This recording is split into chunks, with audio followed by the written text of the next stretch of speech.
Barambung. Ekonomi Aceh si Hanali di barokan panai meno kang kamano bang di Barambung barokan mulir kapu urang pengle kan. Ekonomi Aceh lagi urang kilabo ka.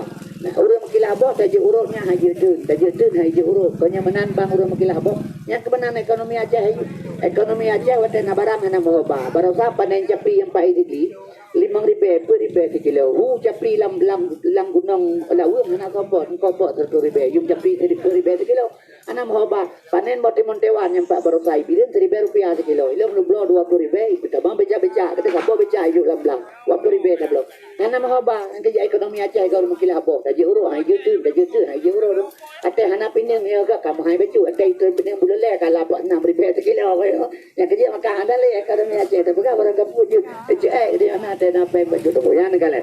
Yang kerja maka lo kemah Aceh termiskin nomor 2 di Sumatera. Kamu kau bagus ah. Ilmu tengku 25 tahun kalau makan.